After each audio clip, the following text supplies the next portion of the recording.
আসসালামু আলাইকুম, welcome to new blog.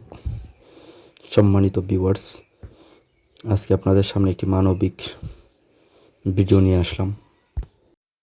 ভিডিওতে আপনারা যে ছেলেটিকে দেখতে পারতেছেন, ছেলেটি কিছুদিন আগে অগ্নিকাণ্ডের শিকার হয়।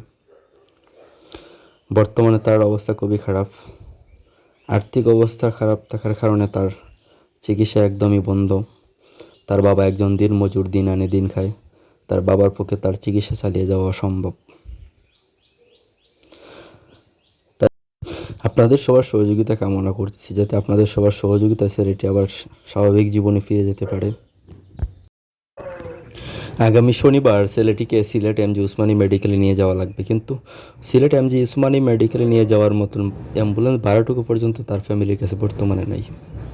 এই হচ্ছে তার ফ্যামিলির বর্তমান অবস্থা। তা আমি আগেই বলছি, তার বাবা একজন দিনমজুর, দিন আনে দিন খায়। আর্থিক সমস্যার কারণে তার চিকিৎসা প্রায় 15-20 দিন যাবৎ বন্ধ আছে। তাই আপনাদের সবার সহযোগিতা আশা করি ছেলেটি আবার স্বাভাবিক জীবনে ফিরে আসতে পারবে। তাই সবাই সবার জায়গা থেকে সর্বোচ্চটা দিয়ে আশা করি ছেলেটিকে সহযোগিতা করবেন। এবারে জীবন কখন কারে কোন জায়গায় নিয়ে যায় বলা যায় না। হয়তো আজকে এই ছেলেটির ফ্যামিলি আপনার আমার কাছে হাত পাততেছে এই বাচ্চাটিকে বাঁচানোর জন্য, কিন্তু কোনো একদিন হয়তো আমাদেরও এরকম সিচুয়েশন ফেস করা লাগবে। কারণ আল্লাহ কারে কখন কোন অবস্থায় রাখে সেটা বলা যায় না। তাই আসুন সবাই সবার জায়গা থেকে ছেলেটির পাশে দাঁড়ানোর চেষ্টা করি। ছেলেটিকে আবার স্বাভাবিক জীবনে ফিরে যাওয়ার জন্য সবাই সর্বোচ্চটা দিয়ে সহযোগিতা করে। ভিডিওর স্ক্রিনে ছেলেটির বাবার বিকাশ নাম্বার দেওয়া আছে।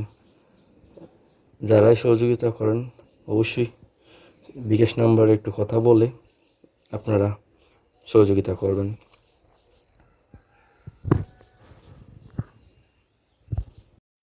পরিশেষে একটা কথা আপনাদের বলতে চাই, মানুষ মানুষের জন্য, জীবন জীবনের জন্য।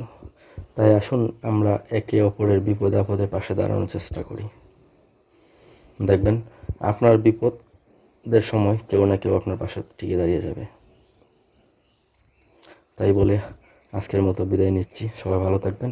আল্লাহ হাফেজ। আসসালামু আলাইকুম। আর্থিকভাবে সহযোগিতা করতে না পারলেও অন্তত ভিডিওটা শেয়ার করে পাশে থাকবেন। ধন্যবাদ।